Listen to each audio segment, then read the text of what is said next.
I've been working on this for a minute now. The commentary is going to be relatively light. It's basically just going to be my run to the Soul Grandmaster Nightfall, and I'm going to chime in on occasion with certain tips, tricks, strategies, and real pain points that I was going through while doing this. Now, just to start, first point of pain, if I didn't wipe within the first 40 seconds, I wiped to the Chimera, and then the one time I got past the Chimera, this is the run that this comes from.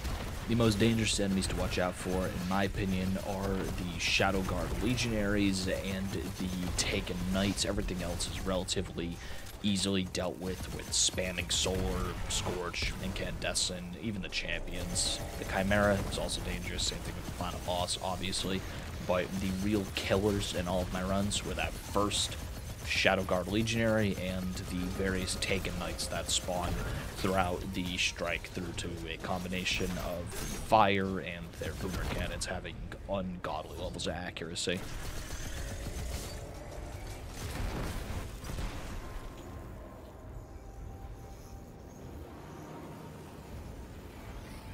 That's a lot of blight.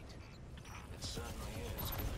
We're trying something new, courtesy of our Cabal allies. I was playing Hunter for this, as you can tell, and the build was essentially just spam Solar and use Celestial Nighthawk to one-shot champions, and normally that would be the case if you're not like me and miss the easiest layup shot known to man, but alas, you have infinite unstop from your hand cannon, and hitting people with Scorch to ignite also stuns unstopped champions, so using the Graviton Lance to build and stack Scorch, it just does enough to kill the champions in a reasonable amount of time, even if they're not affected by the unstop effect.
The enemy spawn in fairly predictable patterns, and you'll see me at several points preemptively throwing my healing grenade at the ground. The healing grenade normally grants you 4 seconds restoration by itself, however, stacking with the aspect for the solar subclass, Ember of Empyrean allows both restoration and radiant effects to be extended every time you kill anything, which was how I was keeping radiant up and restoration up throughout all of the problem aspects of the strike.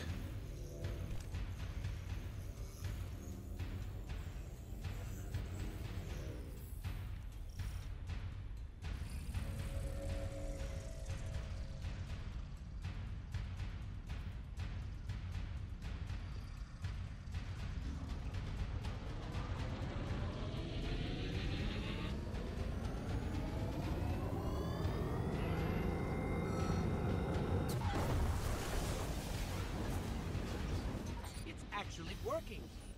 See? Nothing to worry about.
Unless you're speedrunning, which I obviously am not, there's no real reason to be pushing the splinters beyond your capacity to kill.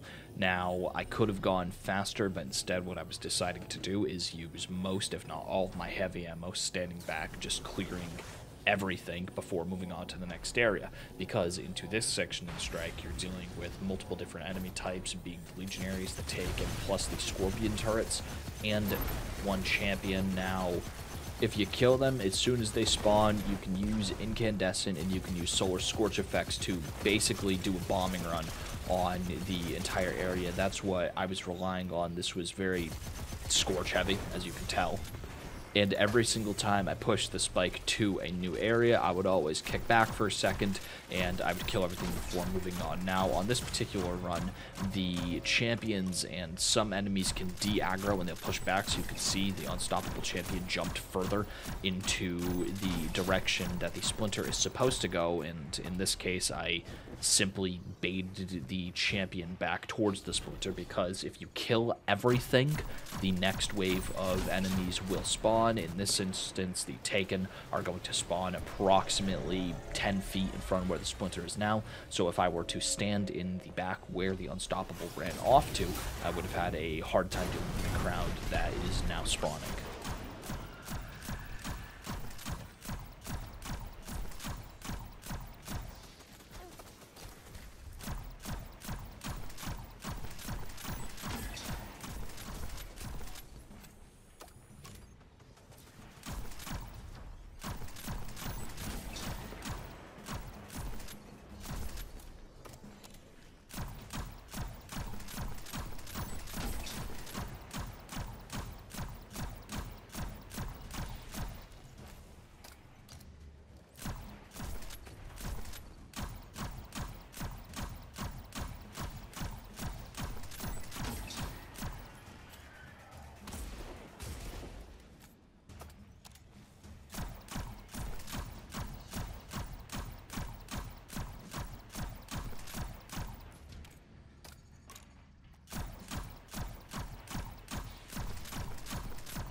After you're done with that last group of taken knights and goblins, you're going to be pushing the Splinter towards the blight. It's going to be really tempting to just send it straight into the blight. However, what we need to do is edge it to the point until the final wave of enemy spawns, including one barrier colossus and several gladiators. Now, you can take as much time as you need here because you're the only one in strike, and the only thing you're going to be losing is points if you take more than 45 minutes.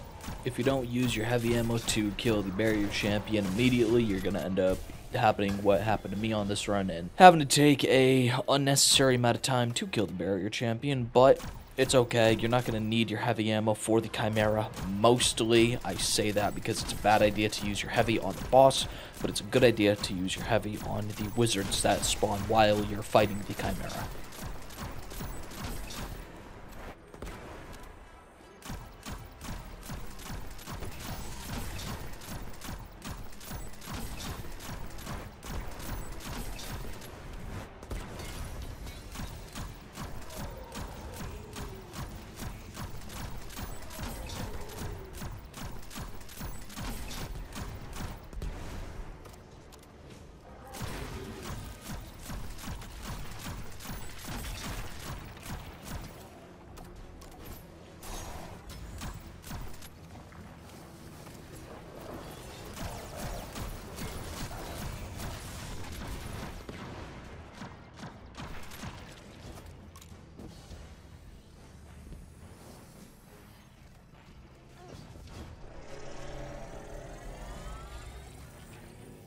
Alright, so now it's time to fight the Chimera. I like to start off this fight with a single shot of the Celestial Nighthawk Golden Gun combined with the Solar Melee to weaken the boss, and then run away as far as humanly possible.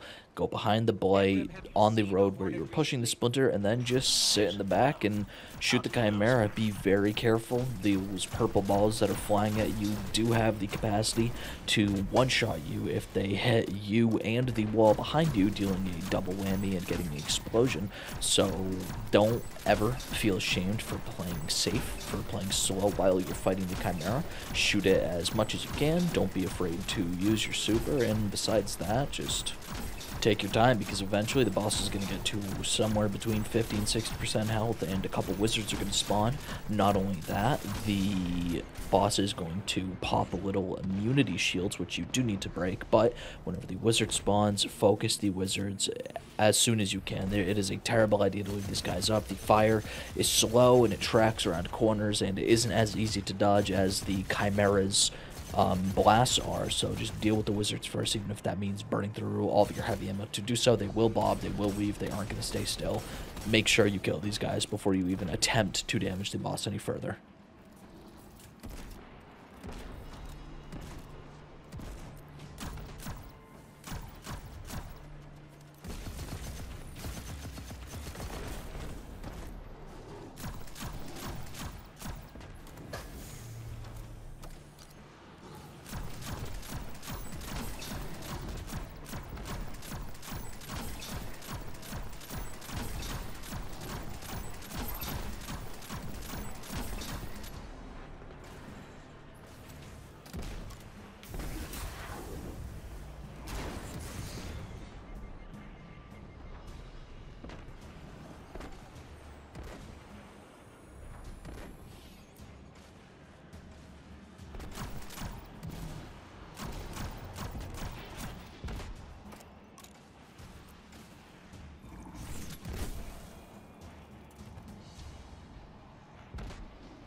Right here, I was in a bad spot because the immunity shields that the boss puts up, the little 3 taken eyes that spawn in the sky, tether the boss and make it so that he's immune. Now, to deal with this, you basically have to do a little bit of a risky hero play. You can go pretty far behind this bus and semi-truck that are rusted here. You can't shoot through the windows, as you just saw, but you have to be brave. Make sure you have a healing grenade. Make sure you have some way to get back your health if you're taking damage by the blight.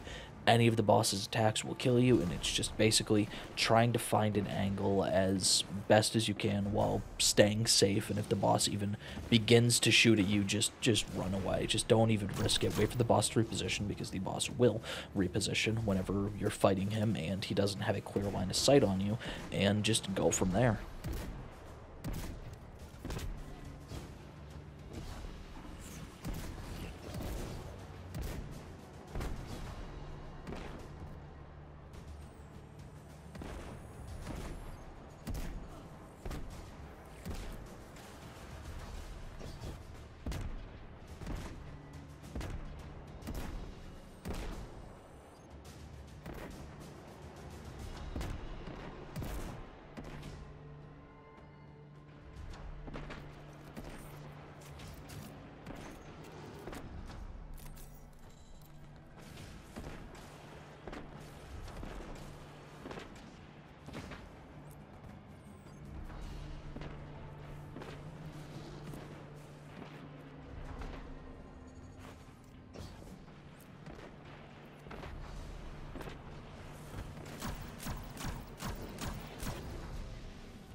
Once you finally kill the Chimera and begin to move into the dam, you're going to face more Cabal enemies, half a dozen to a dozen legionaries, and one unstoppable champion, one barrier champion, a little bit down the dam, and you're going to face one mini boss. As always, take your time, abuse your abilities. If you need to bait the enemies to charge you, they will charge you to up to a certain point. Sometimes they're coded to just run away a little bit, but you never want to expose yourself to the main line of sight. Otherwise, you're just going to be screwed. And if you don't have your super, obviously, just hit the unstoppable champions with a hand cannon or hit them with the scorch into the ignite from any of your other solar weapons and just kill them that way. Never take any risks trying to 1v1 these guys. They will one-shot you. Not only that, they're taking blights that are on the wall that are a real pain in the butt to deal with if you get hit by them.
Once you finally escape the dam and deal with the two shield legionaries that are standing right there, try your best not to push out. Camp back as far as you can and abuse, in this case, the anti-barrier from the Radiant to just kill things as much as possible, because eventually, once you push out far enough, the Thresher is going to spawn. And now, the Thresher, for some reason, is most casuals' kryptonite. I didn't have any problems with it. I just used my golden gun on it. I mean, just burning a damage super like the Celestial Nighthawk to kill it is a pretty smart move, using your heavy ammo, because at this point in the Grandmaster, heavy ammo is not only at a premium, but it isn't particularly useful in the boss fight if you're using the build that I'm using. So I just used my super. I wasn't even going to take any chances. The projectiles that the Thresher shoots out 6 at a time. They are very slow, very easy to see, and you can shoot them out of the air. Just know that 1 probably won't kill you, but if you get hit by 2, there's a solid chance that it'll kill you, especially if you're standing next to the wall. My advice to you is to just take no chances with these things, and just know whenever the Threshers die, the projectiles that are still in the air will remain in the air whenever the Threshers are killed. So you have to wait for those explosions to go off and then push out again.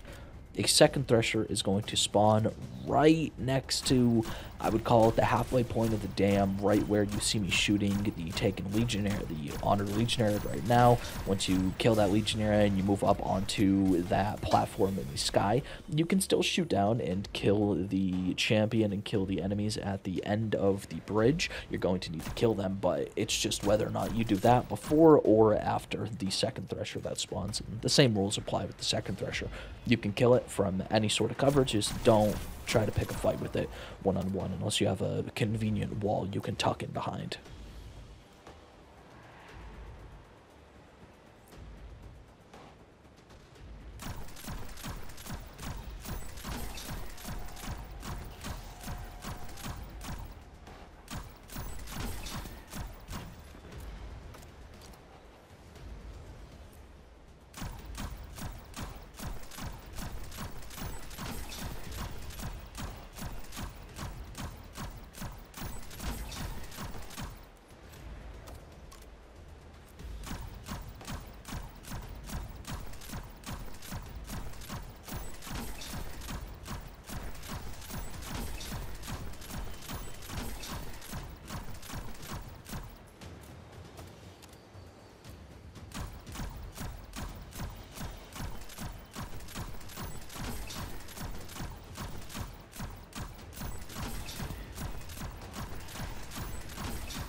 Once you kill all the enemies, just watch the screen very closely, and I'm going to show you the skip. If you are not using Strand and you are on Hunter, this is what you need to do. You need to mantle up to the top of the dam, and you need to basically hop in and out of the turnback zone as best you can. until you kind of hit these orange wire things. I have triple jump, so I was able to do that. And then once you're there, you can basically just skip into the final boss room and kill these enemies. No champions are going to spawn at this point. By doing this skip, you despawn the barrier champion that spawns in the boss room, and also you despawn the tormentor and the 2 other champions that appear while you're making up the second part of the dam. I made a little bit of a mistake here. I forgot that you can't just jump up immediately, because the blight in the middle will not spawn until you jump up into the room that you normally jump down from. You need to progress the strike and hit that checkpoint. So as you can see what I'm doing right now, I'm going to very shortly be walking and jumping up into this little hole in the wall that normally you would jump down from if you were doing it normally. You can tell if you did it right, the blight will spawn. Same deal with getting into the glitch spot. Pay attention real closely. You can stand on these boxes. I missed it at first because I wasn't standing on the right one, but there's a rock right here where if you're standing on this little ledge, it won't damage you. What you're doing is you're jumping onto this little yellow wire poking out the wall, going around the edge of the dam, and then there is a little rebar piece that's stuck out of the sky. You kind of have to jump around into the outside if you're on a hunter, and then you're jumping onto the roof, basically. It'll be a turnback zone, and it's kind of slanted, but there'll be this piece here with baby bumpers, and from here it is basically GG. You're just going to start the boss normally, and apart from this, it's just a matter of how quick can you kill it. The only other piece of advice I have from this point is to make sure that if you can see an ad from this ledge, kill it. Whether that be the Scions or whether that be the Knights. You don't need to kill the Thralls because the Thralls don't affect you, and usually they will group up close enough to the boss where the solar explosions and the Scorch will kill them anyway. But the Knights, if they see you on this ledge, have a chance to shoot their boomer cannons, have a chance to shoot their fire. So every time I see the Knight, I'm going to stop and go out of my way to kill it.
Last of them.